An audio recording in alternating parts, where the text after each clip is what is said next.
안녕하십니까. 저는 강일 예스치과에서 진료를 하고 있는 이윤형입니다.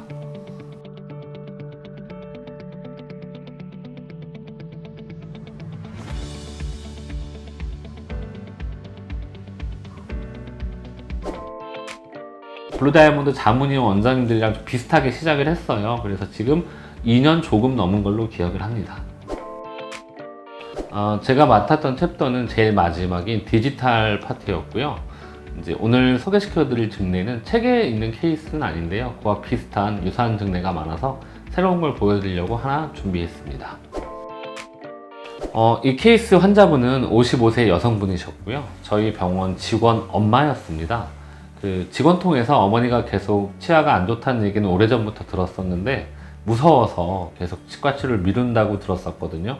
근데 이제 저희가 지금 BD를 쓴 지 한 2년 정도 다 돼 가는데 블루다이아몬드를 이용해서 이제 치료를 하셨던 환자분들의 만족도가 높은 걸 보고 직원이 엄마를 꼬셨던 것 같아요. 그래서 어머니가 용기 내서 오셨고, 지금 파노라마에 보시는 것처럼 좌측의 위아래 구치부 그리고 상악 전치부가 매우 좋지 않았습니다. 그래서 이쪽 부위를 임플란트 수복을 진행을 했고요.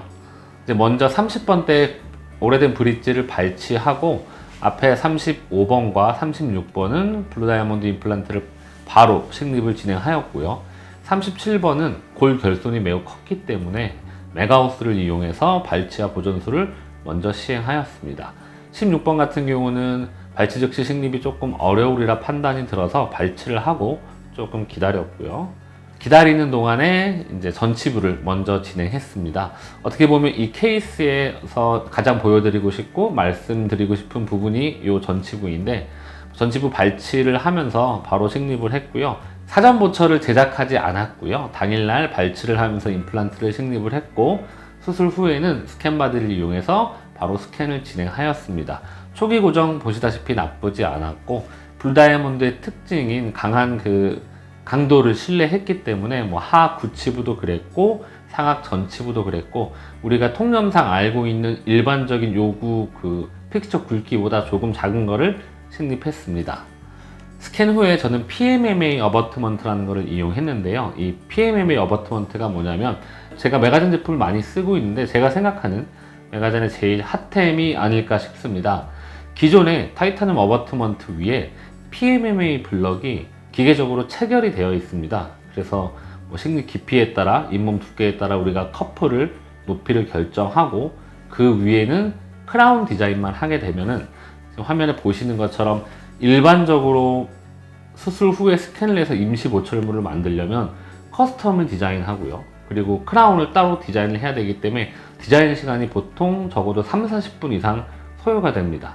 하지만 요거는 이미 어버트먼트와 PMMA 블럭이 체결되어 있어서 그 연결 부위, 어버트먼트의 외형이죠. 이걸 전혀 디자인할 필요 없이 이머전스 프로파일과 크라운의 외형만을 디자인하면 되기 때문에 디자인 시간이 굉장히 짧고요. 마찬가지로 밀링 또한 어버트먼트는 전혀 밀링할 필요가 없죠. 크라운의 내면도 밀링할 필요가 없기 때문에 보통 10분 이내로 밀링이 끝납니다. 그렇게 되면 수술 후에 스캔, 디자인, 밀링 시간을 총 합쳐서 거의 한 40분 이내에 술후 보철이 완성이 되는 굉장히 편리한 아이템이 아닌가 생각이 들어요. 그래서 이분도 수술 끝나고 나서 말씀드린 것처럼 그렇게 진행을 했고요. 그래서 바로 그날 임시치아를 체결해 드린 모습입니다. 골유착이 끝난 다음에는 임시치아를 계속 이제 골유착 기간 동안 증지바 힐링 기간 동안 쓰셨기 때문에 아름다운 연조직 힐링을 관찰할 수가 있었고요.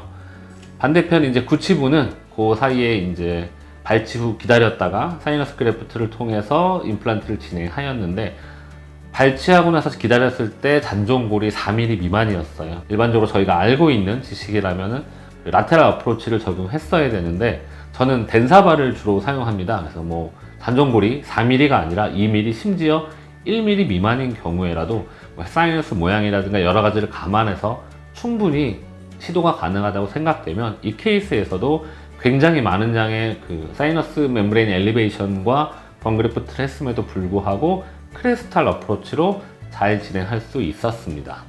그래서 이제 결국에는 이제 시간이 지나서 전치부 2개 임플란트, 그리고 30번대에 3개, 그리고 10번대 구치부 같은 경우는 뭐 패스가 지금 파노라마로 보면 굉장히 이쁘게 들어가 있는 걸 볼 수가 있는데 제 손이 그렇게 좋지 않습니다.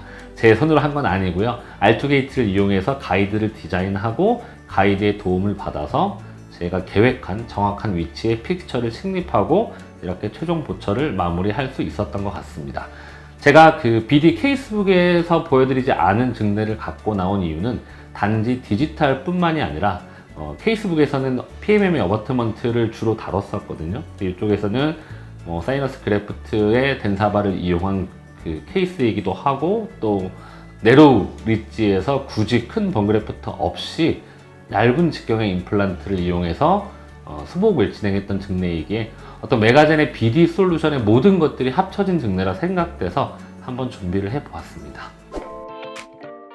제가 블루다이아몬드를 사용한 지 이제 2년 조금 넘은 것 같아요. 2년 전에 이제 시덱스를 준비하면서 처음 사용을 했었는데 저도 처음에는 커넥션도 다르고 스레드 자체가 우리에게 익숙하지 않은 형태의 임플란트다 보니까 굉장히 거부감이 많았었거든요. 몇 개월 사용하고 나서 인터뷰에서 한 말씀을 해달라고 했을 때 비슷한 얘기를 했던 것 같아요.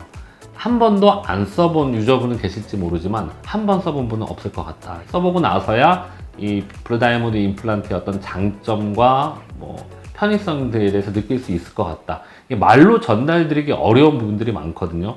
물론 커넥션에 키스톤이 있어서 수직적인 오차가 적다, 나이프 스레드를 가져서 초기 고정에 유리하다 등등 우리가 충분히 말씀드릴 수 있는 건 많습니다만 백문이 불여일견, 백견이 불여일행이라고요. 한번 직접 저희를 믿고 써보시기를 강력히 추천드립니다.